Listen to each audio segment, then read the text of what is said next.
Ladies and gentlemen, our program will begin shortly.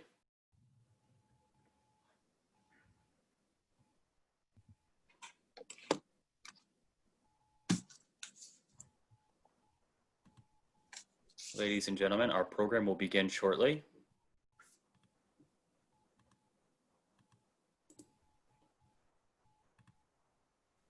Good day. Welcome to Advocacy Anywhere, powered by AJC.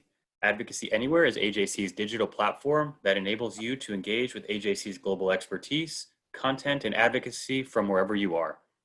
On Friday, July 17th, the United States of America lost a civil rights icon, Congressman John Lewis, following a 6-month battle with pancreatic cancer. Congressman Lewis, who worked closely with the Reverend Dr. Martin Luther King Jr. and served more than 32 years in the U.S. House of Representatives, was instrumental in encouraging Black-Jewish dialogue, consistently outspoken against anti-Semitism, was one of Israel's strongest advocates in Congress, and was an active supporter of the Soviet Jewry movement in the 1970s and 1980s. His relationship with AJC spanned decades, from his creation of the Atlanta Black-Jewish Coalition to, most recently, serving as a co-chair for the bipartisan Congressional Black-Jewish Caucus, launched at the AJC Global Forum in June of 2019. He was honored with AJC Atlanta's Selig Distinguished Service Award in 1994, AJC's Congressional Leadership Award in 2005, and AJC's American Liberties Medallion in 2018. Joining us today to pay tribute to Congressman Lewis are Congresswoman Debbie Wasserman Schultz, Congresswoman Brenda Lawrence, Congressman Will Hurd, and Congressman Lee Zeldin. These 4 representatives are the co-founders of the bipartisan Congressional Black-Jewish Caucus, a body created to combat racism, bigotry, and anti-Semitism. Moderating today's conversation will be Dov Wilker, AJC Atlanta Regional Director and Director of Black-Jewish Relations. After we hear from Dov and our esteemed guests, and time permitting, we will take your questions. You may email your question to questions@ajc.org, questions is plural, or use the Q&A chat feature in Zoom. Before turning it over to you, Dov, I would like to introduce former AJC Atlanta Director Sherry Frank, who was a close friend of Congressman Lewis, and with the Congressman helped to initiate the Atlanta Black-Jewish Coalition, which has emerged as a central platform for education, outreach, and advocacy. In Sherry's 26 years with AJC in Atlanta, she worked tirelessly to build bridges between religious and ethnic groups and continues to do so today. Sherry, you have the floor. Well, thank you so much. It's always just a pleasure, a bit bittersweet, to speak about my good friend, John Lewis. I met John in 1982 when the American Jewish Committee put together a group of Black and Jewish leaders to speak about the renewal of the Voting Rights Act. And we asked John Lewis to speak. He was a city councilman. The meeting was electric. All the Blacks and Jews in the room wanted immediately to form a coalition, and John and a Jewish activist, Cecil Alexander, agreed to co-chair the coalition. John worked hard as co-chair of the coalition and continued for the 4 years until in 1986 he was elected to Congress. Through those years, I developed a very close and personal relationship with his wife, Lillian. And we discovered that my youngest son, Drew, and their only son, John Miles, were born the very same day. We actually celebrated the boys' 8-year-old birthday parties together. And when John ran for Congress, in what's also been widely reported, quite a contentious campaign with another civil rights leader, Julian Bond, John and Lillian campaigned 24/7 through the summer. And every Friday, John Miles came and moved into my house, played with my son, Drew, and weary-eyed Sunday evening, John and Lillian would pick him up. When John was sworn into Congress, my son and his son were sitting on either knee, and Lillian and I were looking down from the gallery. I stayed close to Lillian all her years and spoke at her funerals. So today brings back wonderful and sad memories all at the same time. But what's really important is John's relationship to the American Jewish Committee and to the broader Jewish community. We worked together through the Black-Jewish Coalition, marched together in Forsyth County just before the King holiday was first celebrated. We commemorated the 25th and 30th anniversaries of the March on Washington. We worked together to create the King holiday. Congressman Lewis joined with us in repudiating the anti-Semitism of Minister Farrakhan. He worked with us in support of the pardon for Leo Frank. And often when he had a new book out, we signed it. But I think the Jewish community most thanks John for his really steadfast support for Israel, his opposition to BDS, and for his long sustained concern with Soviet Jewry.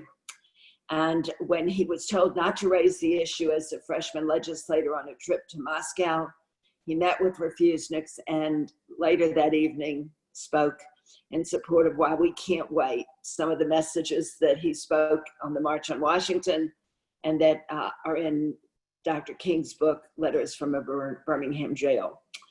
So we loved him dearly. I continued to work with him with the National Council of Jewish Women. And John's a friend on every kind of issue that the Jewish community cares about and the progressive community cares about. He's really a beloved hero for us. And now it's my great pleasure to turn this over to my esteemed colleague at the American Jewish Committee, our Regional Director, Dov Welker.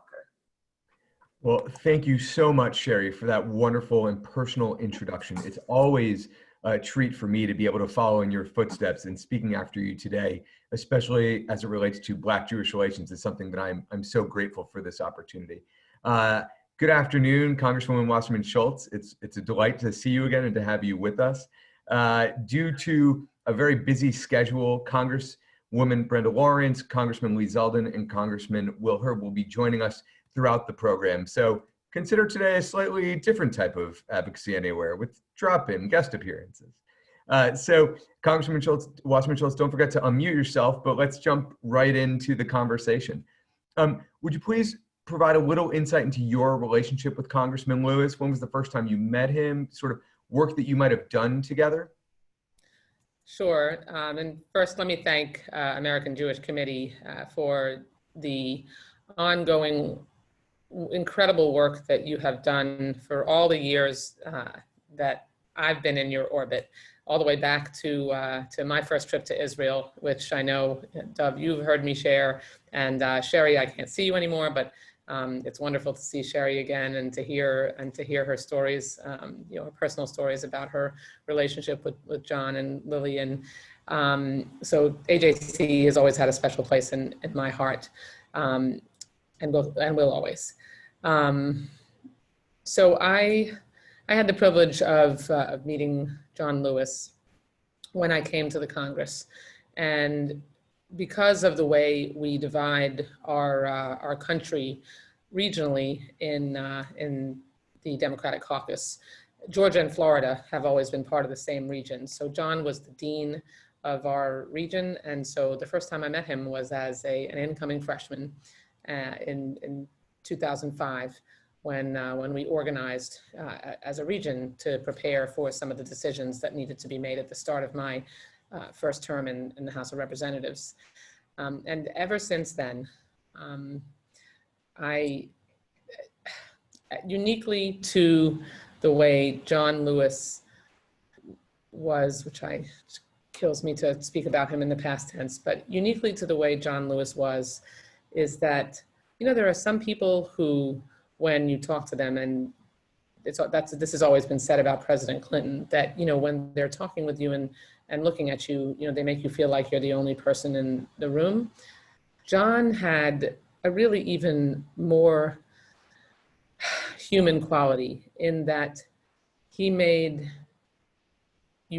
everyone he spoke to feel important to him personally.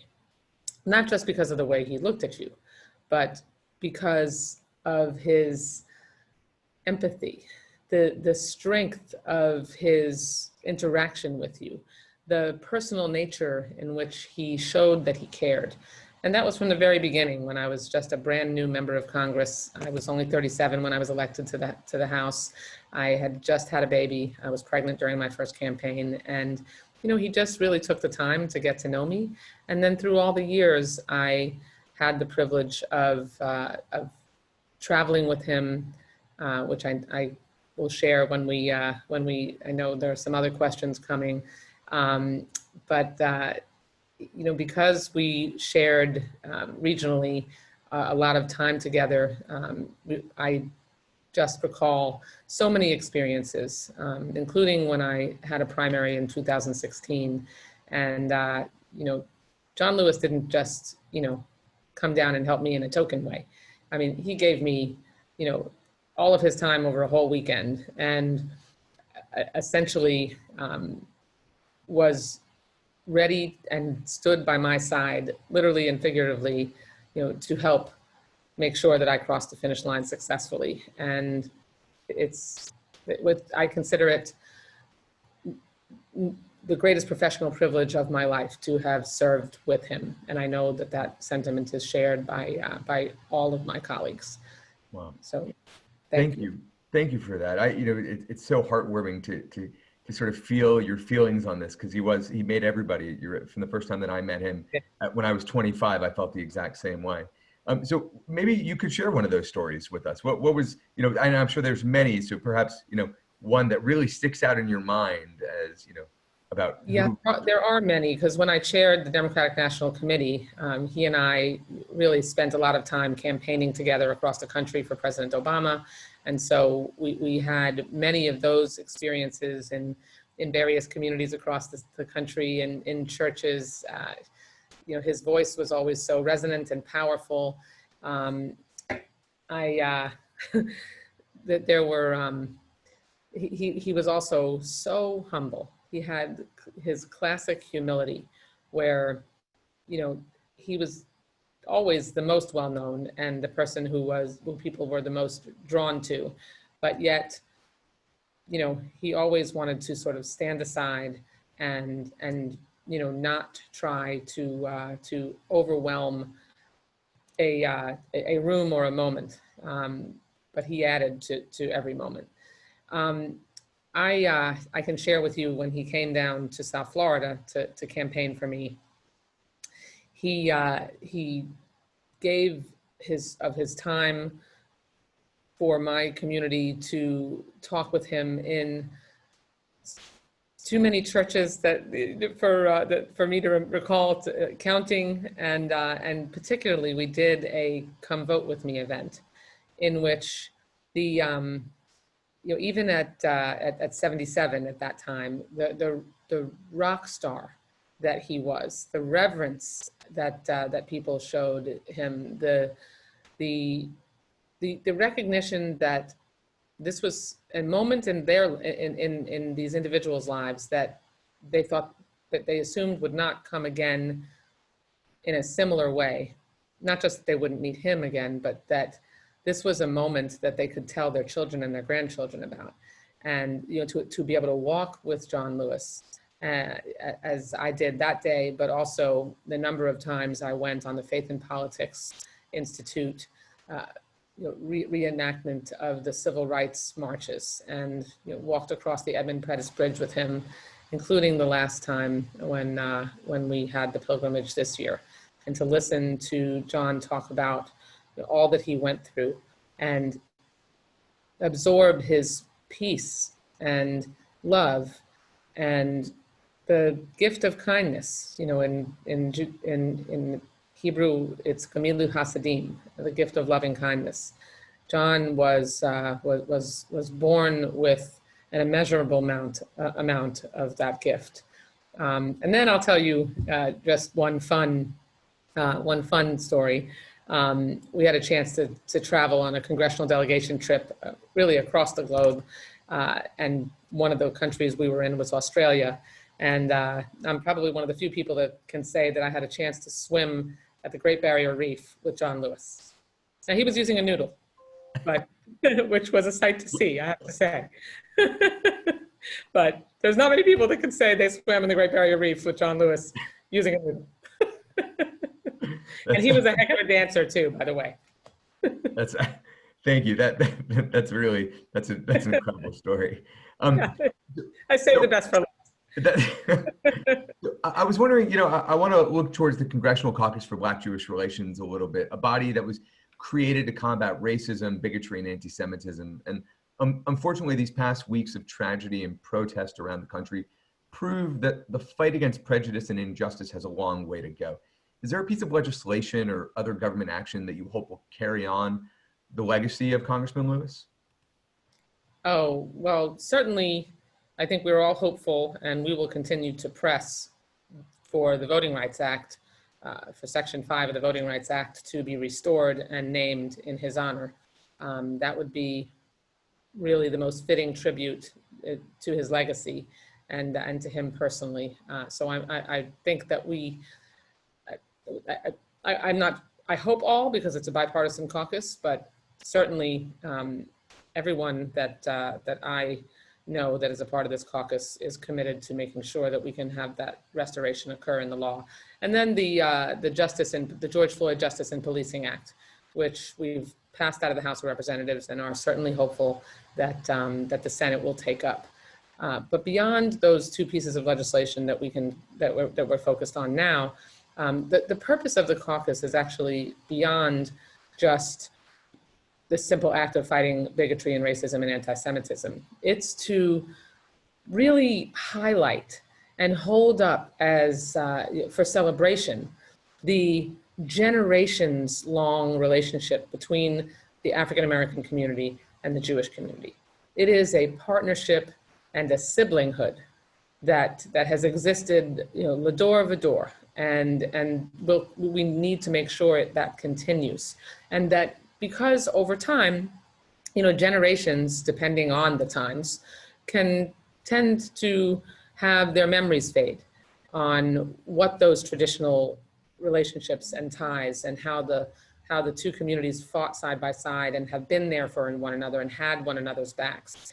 And so making sure that, and we do that in Congress. In Congress, we have one another's backs. The two communities, we don't have a formal Jewish caucus, but we are nearly always aligned on issues important to the Black and Jewish communities, among the Black and Jewish members. And so formalizing it was important so that we could set an example for our communities.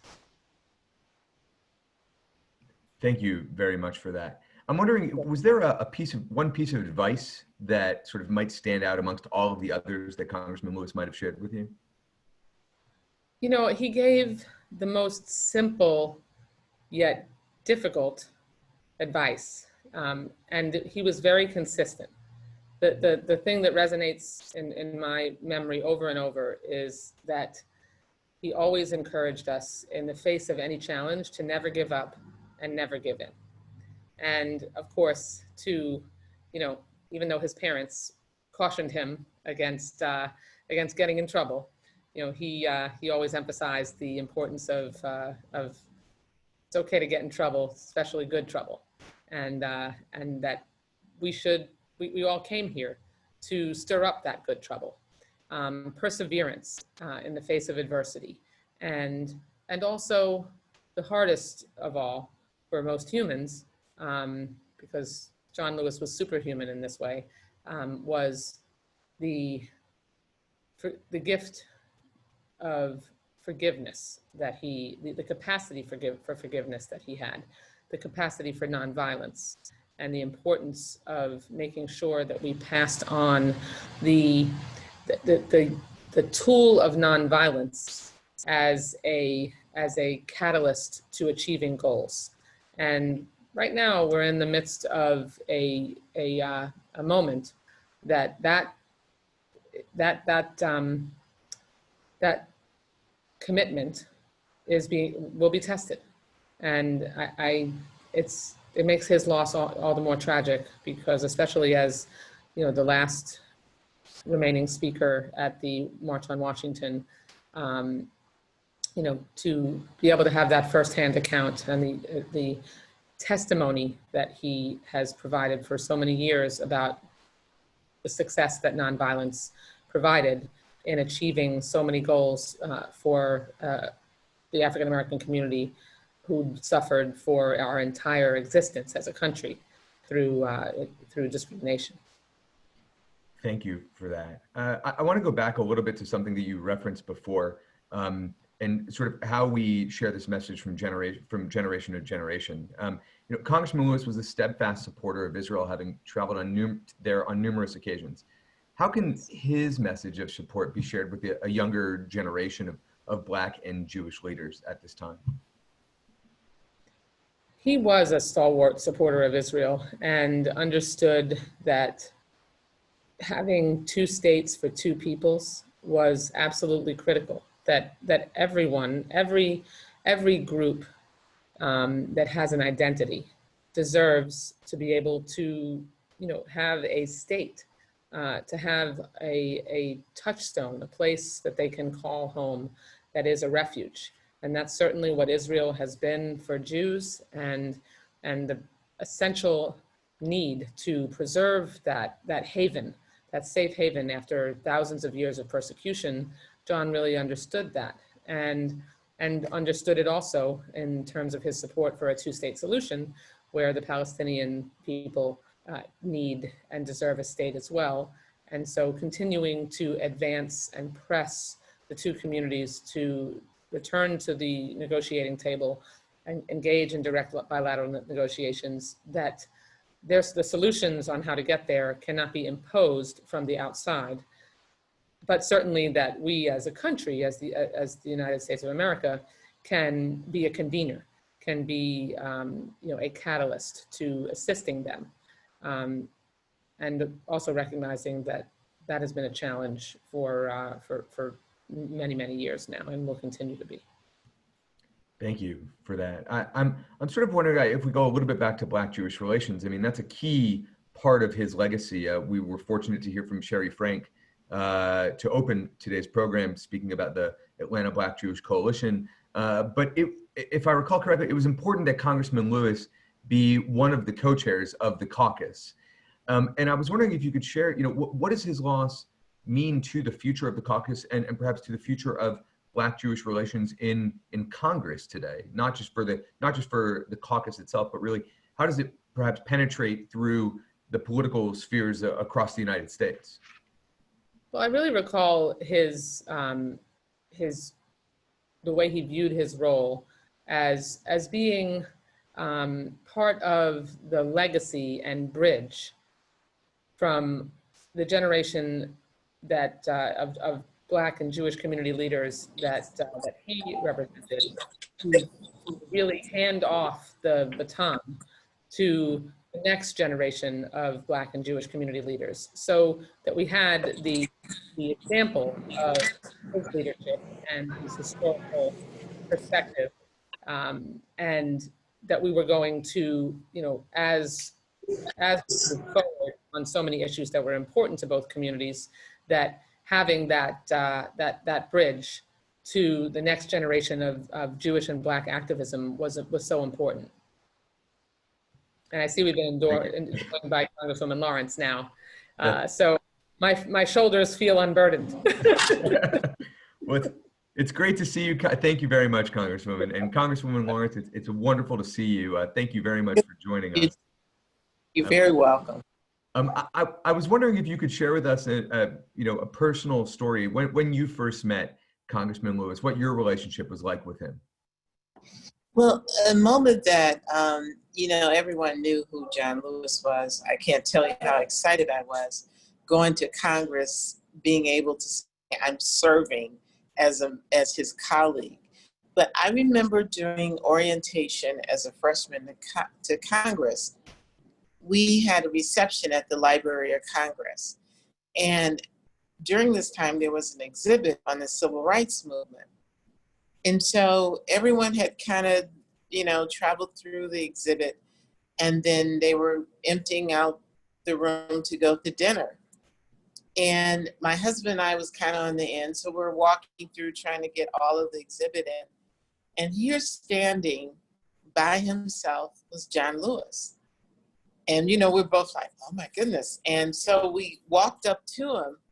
He didn't respond to us because we kind of lingered back, because he was looking at the photo of when he was being beaten on the bridge of Bloody Sunday.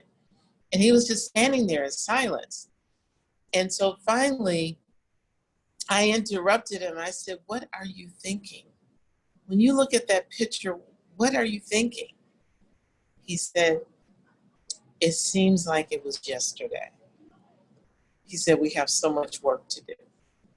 And so during the time I've served, he's been like a mentor of mine. He had this thing where he'll tell you, come sit next to him. he would always have a story to tell you. He would always say, how's it going? Don't give up. You know, this fight is worth doing, you know, especially when we had tough votes and you get frustrated because things didn't seem like they were going right. But this was a man who was, I never seen angry. I never saw him upset. And I'm a fiery woman, you know, I like to get in there with the best of them and fight on issues, and I stand up for what I believe in. And he was so patient. I can attest. He was so patient and would listen to everyone. And, you know, it was such a role model. I mean, he truly believed and encompassed all of the nonviolence, all of the, we're all equal and we should all work together. He really lived that. One of the things that a few people know, he was a dancing machine. His favorite song was Because I'm Happy. If you put that on, he just immediately started dancing. I mean, he could move. And it was so funny because here's this man who's so calm and so, you know, he's not a person that's abrasive or excited. And you put on music and he would really just dance. It was really something that made you smile. Thank you very much for that. That's a wonderful story. I asked this question of Congressman Schultz. I hope you can still hear. Yep. All right. I was wondering what perhaps was one piece of advice that he might have shared with you that really stands out to you. To stay focused, to not give up. He would say that so much. You know, we're still fighting for the Voting Rights Act, which he was beaten and sent to jail, incarcerated for. And his thing was you have to stay there. You have to keep standing for it. Don't give up. And that's a hard message in today's world of instant response. You know, the social media, we're always get it now and move so fast. And his thing was, you know, you got to forgive people, Brenda. You got to forgive them. And that echoes what my grandmother taught me. And I like to share this moment, and I may have told you all before. My grandmother, during the Civil Rights Movement, I was a little girl that was in the 60s, and I'm sitting at her knee, and she's crying because we're watching the dogs being sicked on the protesters and the water hoses. And she came to the North from the South, and she said, Brenda, as a Black woman, you're going to do two things in your life. You're going to have to forgive people, because if you don't, the hatred that is within them to do these things and to treat people so unfairly and to not respect human life, it will consume you and you'll become one of them. And he echoed that. And she said the other thing is you have to educate people. I can't tell you how much during this George Floyd situation, I've had those conversations with people who will say, well, I'm colorblind. You know, this is not my issue. I'm colorblind.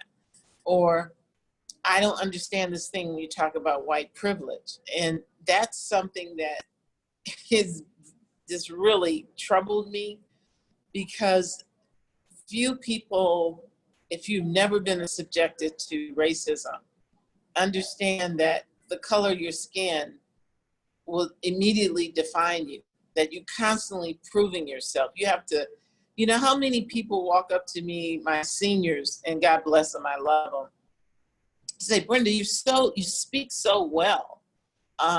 You know, you represent your people well. And I just smile. I said, how often do you tell white people that they speak well? And they'll look at me, well, Brenda, you know, I don't mean anything by it, but I mean, it's just constant. And you can get angry. You can become one of those people, I just want them to hurt like I hurt. And to have a John Lewis saying, be patient, nonviolence, and to forgive. Sometimes that's not the message you want to hear. And you just want to say, no, not now. I need to go somewhere and kick somebody. You know, I'm just angry. And, you know, as the Black-Jewish Caucus, if I could take a moment to just take that, to hear the anti-Semitic, to see deliberate racist policies that often plays out for no fault of our own. It's just, you're Jewish, I'm Black, and all of a sudden we are fighting something that we didn't do anything wrong. It's just, it's who we are. That's why the Black-Jewish Caucus is one that should flourish, always stay together, and is so needed. And John Lewis, as you know, when I sat down with him, I wanted to share this. When I sat down with him and said, John, I'm really thinking about starting a Black-Jewish caucus. He said, oh, yes. He said, that would be good. Then he started telling me the story about the Jewish community and how they walked with him, how they supported the movement. He said, absolutely, Brenda. He said, because we have been through so much. He said, there's so much work to do. He said, let's come together.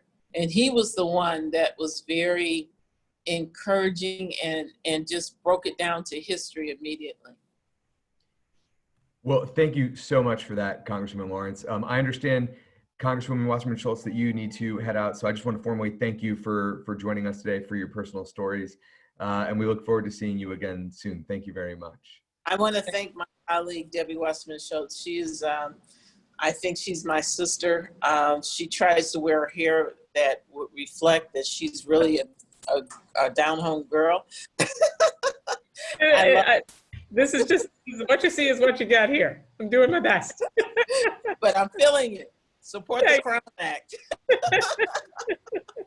Thank you so much. And also just wanted to let you all know that Congressman Hurd is tied up in an intelligence hearing, and so he'll be joining as soon as he can. And Congresswoman Lawrence and Zeldin, thank you so much for all of us being able to come together to make our Congressional Caucus on Black-Jewish Relations possible. I'm so looking forward to our future together, and so sorry for the loss of our dear brother. Yes. Thank you very much. So I'd like to formally welcome Congressman Lee Zeldin for joining us. And so I'm gonna have to sign off. So I wanted to say this to all of our founding chairs, Will Hurd, Lee Zeldin, our beloved John Lewis, and Debbie Wasserman Schultz, to step up. And you have to know, I got some really weird comments, some comments from people I didn't expect it. Why are we doing that? You know, they never worked with us, or what are you doing? And, all kind of comments. And so these four founding chair people, I'm so grateful to them for their leadership. And I just want to say to everyone, there is a big hole in my heart that has been left from John Lewis leaving. And I just want to say this, in leaving, when he would literally walk in the room, it was like a reminder to me that there's so much work to do.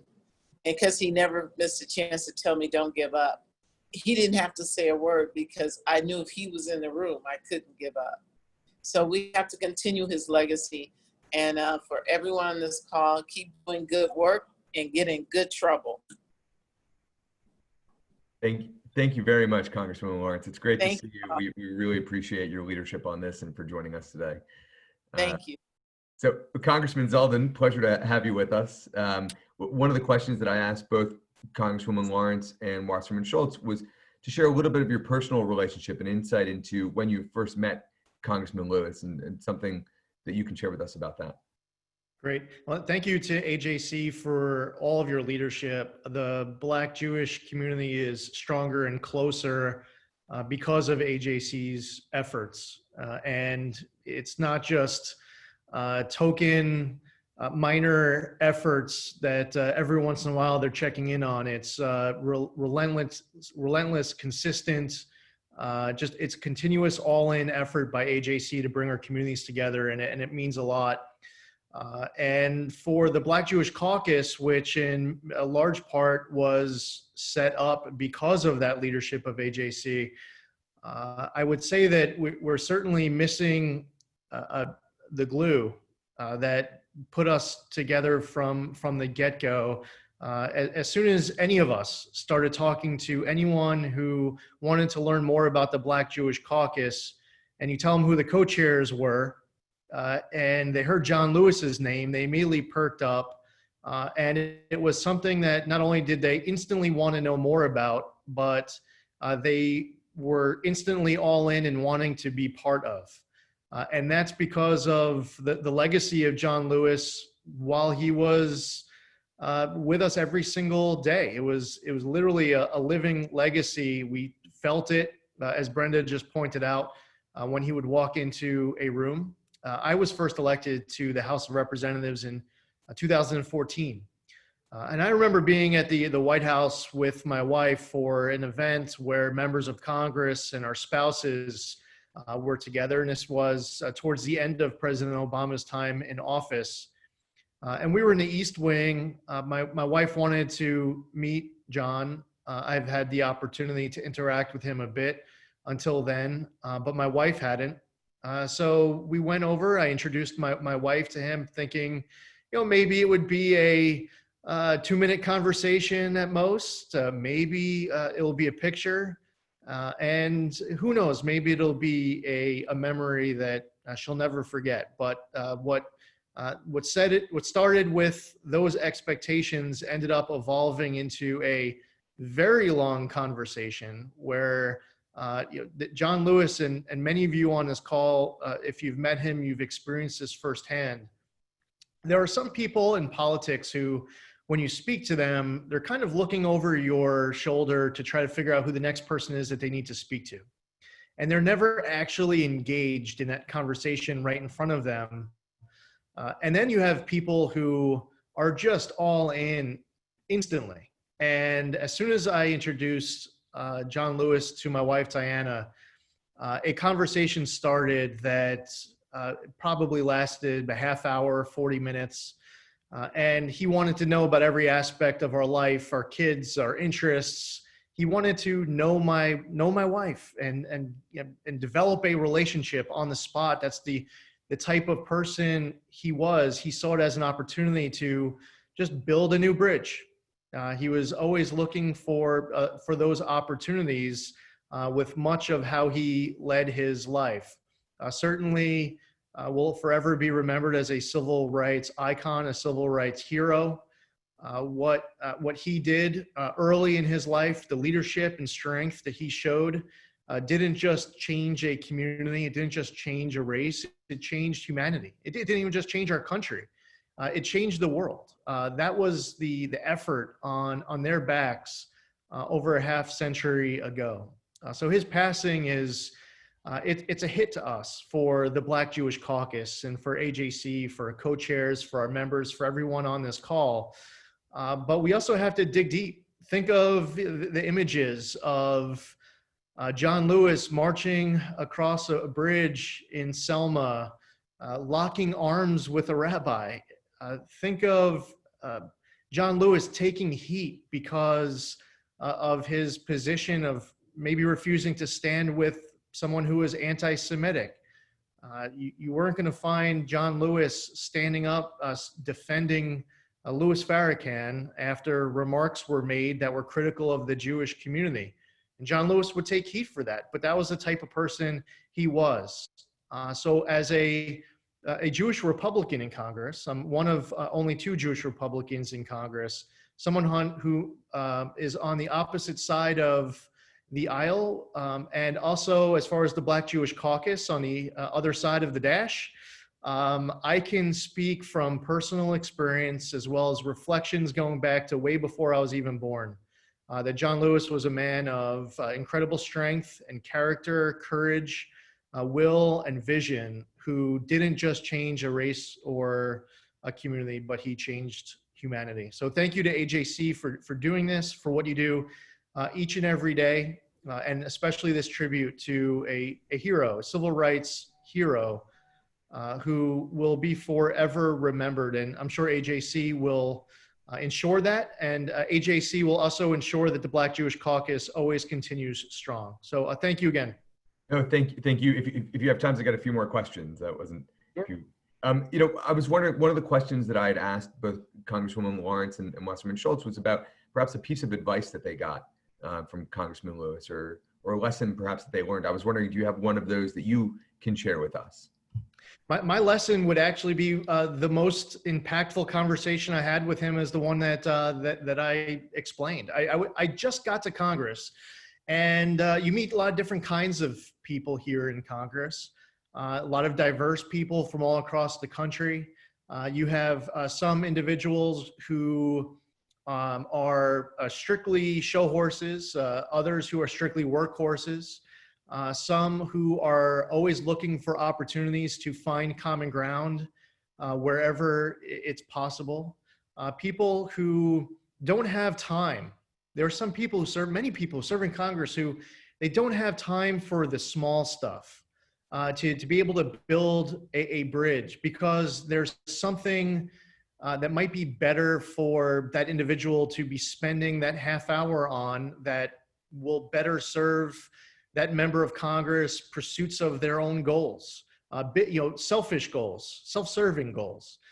Maybe instead of spending a half hour with my wife and I there at the White House, John could have been advancing something selfishly to promote himself or some cause that he was thinking about that might get him more power or more prestige or more perks. He was someone who, when you interacted with him, and I would say 100% of the time that I had an opportunity to interact directly with John Lewis, his feet were firmly planted on the ground. His head was never bigger than it should. There was no ego in any conversation. He was always humble in every conversation. He was never better than anyone around him in any time I've observed him speak in these interactions. And I would say the answer to the question wouldn't just be what's one thing that we learned as members of Congress, but really on the most personal of levels, I would be able to rattle off a list of 30 items that would make every member of Congress stronger, to stay with your feet planted, stay grounded, don't forget where you came from, check certain battles at the door, and find ways to pursue common ground with people, because there's a lot more that unites us than divides us. Thank you for that, Representative Zeldin. That's really, I so appreciate it. And I'd like to formally welcome Congressman Will Hurd. Thank you for joining us today. So I'm gonna ask you the same question that I've asked your colleagues, the other co-chairs of the Black-Jewish Caucus, what's your your impressions, your relationship like with Congressman Lewis? What's perhaps even the first time that you met him? What's that story that you'd be able to share with us? I know exactly the first time I met him. I was a freshman, and it was our first vote series, and I walked up to him and I was like, oh my God, it's John Lewis. And I walked up to him and I said, Mr. Representative, I'm from San Antonio. He goes, I know who you are. You're that CIA guy, right? From San Antonio. I said, yes, sir. He goes, your town holds the largest MLK march in the country. And I was like, actually, I did know that, sir. And we became friends, and he's someone I could always talk to and ask. And having gone on the 50th anniversary of the Selma March with him, also the additional faith and politics trips to Charleston after the AME shooting, just being able to have, someone like him just to pick his brain, his experience. And for me, he's like, I think it's hard for people that have never met him.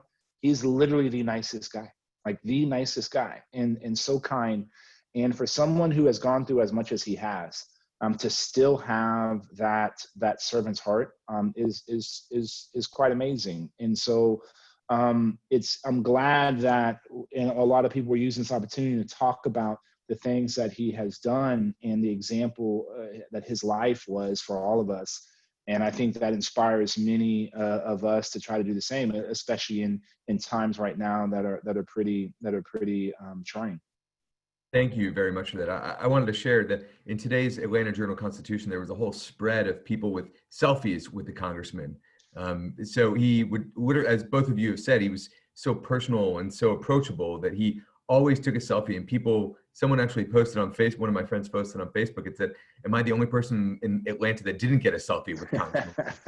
Because that's when Look, I've seen it happen. I've seen it happen in the Atlanta airport. I was transiting through, and I was there with John, and it was like, the man came in, and everybody was, and it was everybody from people traveling to the folks working there, and he was just giving them hellos and shaking everybody's hand, taking pictures.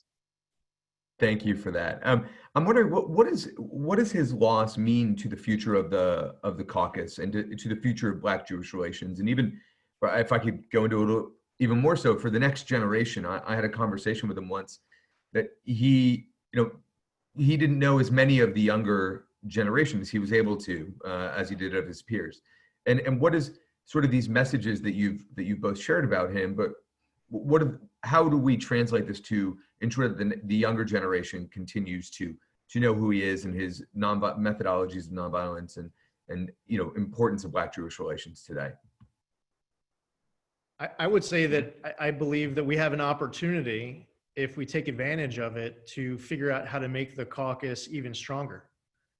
There are people who may be attending today's discussion who are just starting to learn more about the Black-Jewish Caucus today because you're holding this event.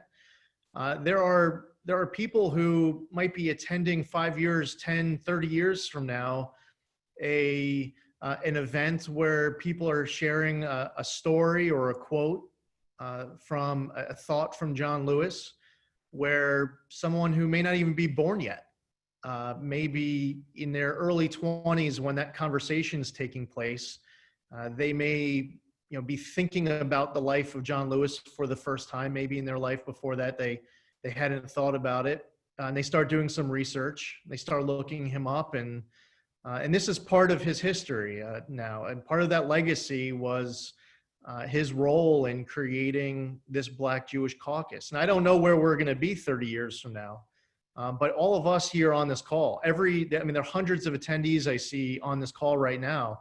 And I know you're on Facebook Live as well. Every person who's listening to it, who's inspired by the life that John Lewis lived, who wants to channel that into positive energy and positive action, I would say to get more active in the caucus, to talk about the caucus, to get others involved as well.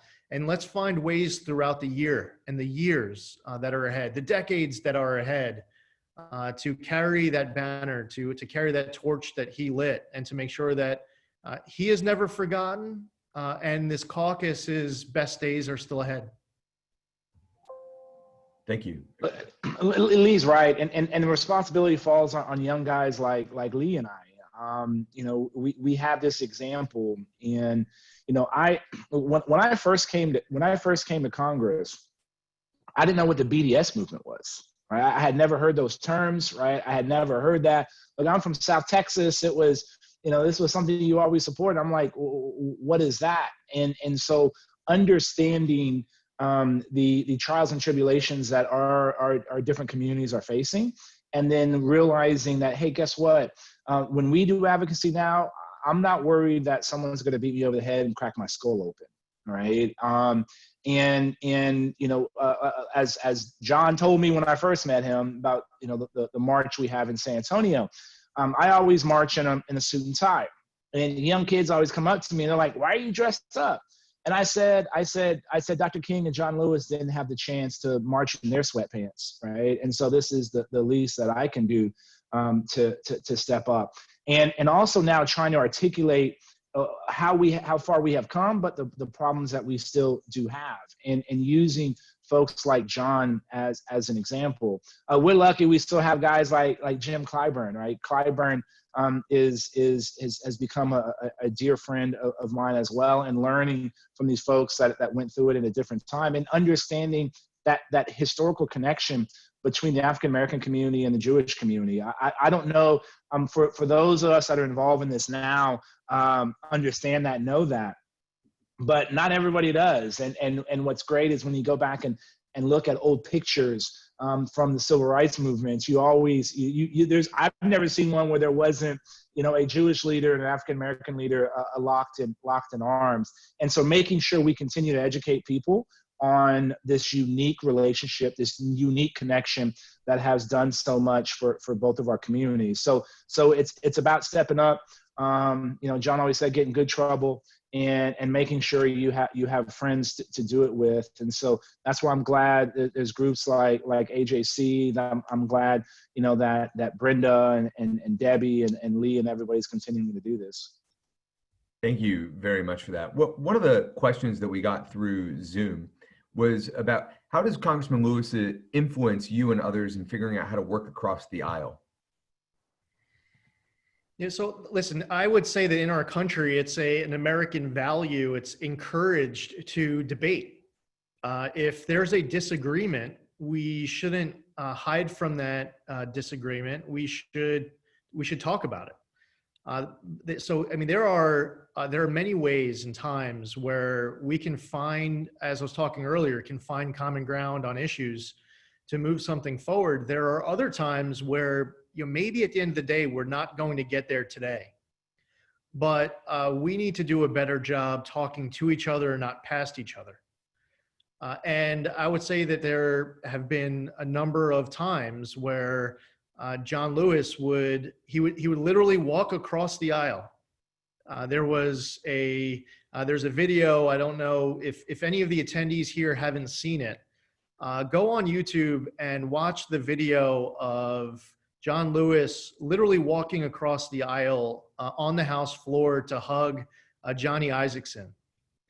And it's a powerful moment, not because of any words that were said, although that was powerful too. But you see him just step away from the microphone, walk all the way to the other side of the aisle, and just give Johnny Isakson a hug, live on C-SPAN. Now, when that was actually filmed on C-SPAN, with all due respect to the participants, that especially John Lewis, as we reflect on his life, there's a possibility that maybe 2 people were watching live on C-SPAN at that moment. But here we are with, that memory to answer that question that you got via Zoom, is that, for one, I would say that if you have a disagreement, to speak up on it. Let's air it out. Let's try to talk through it. If you can reach an agreement as a result, that's the best case scenario. But even talking about and through something as best as you can is progress. And I would say reaching across the aisle isn't just about co-sponsoring a bill or doing a joint op-ed or doing a press conference. It's not just about floor debate where you might be on the same side of the aisle, same side of an issue, but it's literally breaking bread with someone on the other side of the aisle. It's about being able to check certain debates at the door, and you can grab a drink or a meal. You can sit down and have a conversation, get to know each other's family. And at any moment of any day, take it to that highly personal level to build that bridge. So, again, it's a great question with many answers. And before Will goes, I just have to say, I'm over in my office. I have to head over to the Capitol for something right now. My team is probably a little upset at me because I stayed on here a few minutes longer. I know Will knows what that's like. Our teams do the tough work to let the next folks know, hey, he's running late, but he has a great reason for it. And I have the best reason. And I thank Will for his leadership. He is going to be hugely missed. Will is not running for re-election, although for any of his constituents, I guess I'll say it as, I could only say it like half serious, I guess, considering our venue. But if anybody wants to write Will in, we would love to bring him back. I digress. Thank you again to AJC, and I'm honored to be part of today's event. Thank you very much, Congressman. We really appreciate having you, and totally understand that you need to head out. Thank you very much. Thanks, Lee. Yeah, and this, I think folks think that, you know, in this crazy time when we're doing everything on Zoom or Teams and such, you know, we're still back and forth, and I was delayed because we're trying to talk about a peace process in Afghanistan. But to answer your question, what did we learn from John in getting things done? Stand your ground, right? Know what you're fighting for, right? And not be afraid to articulate that. And that's something that John had learned through his entire life. But also have other people's back, right? Sometimes there's fights that may not impact you, but it's the right thing to do, and to join other people's fights, right? And that's something that I think is something you learn from John. And guess what? You got to have a group. You got to have people behind you. You got to have people with you side by side. And those are things that he learned. I learned from him. Thank you very much, Congressman Hurd. I hate to do this, but I think we're at time for today's conversation. But it was such a delight to have this conversation with you and your colleagues, Representative Zeldin, Congresswoman Brenda Lawrence, and Congresswoman Debbie Wasserman Schultz, the co-chairs of the Black-Jewish Coalition. I've had the honor and privilege of being with you on a number of occasions, and it's sad that today is the reason for us to coming back together. But it's really an honor to hear all of your stories and to hear your reflections on Congressman John Lewis. Before we close out, in the spirit of advocacy, which was so important to the Congressman, we invite you to take action by reaching out to your senators to support the No Hate Act. Using any digital device, you can log on to ajc.org/no-hate, fill in your contact details, hit submit, and then your message will be shared directly with your U.S. senators to support the legislation which combats the rising hate and xenophobia that we are seeing in America today. Congressman Hurd, thank you very much for being with us. To all of our participants, we greatly appreciate you, and we look forward to seeing you the next time. Thank you. Thank you all for that very meaningful conversation, and thank you, Dove. I also want to thank our audience for joining us and showing your commitment to the topics discussed here today. Our next Advocacy Anywhere program will feature a conversation with AJC CEO David Harris. In the midst of seismic global developments, mounting challenges in the United States, and the surge in anti-Semitism, David Harris, one of the Jewish world's leading experts on global trends, will take us around the world answering a wide range of questions. This program will take place on Thursday, July 23rd at 12:00 p.m. Eastern Time. I hope you will join us. Thank you again for joining us today. Please stay safe and healthy, everyone. Goodbye.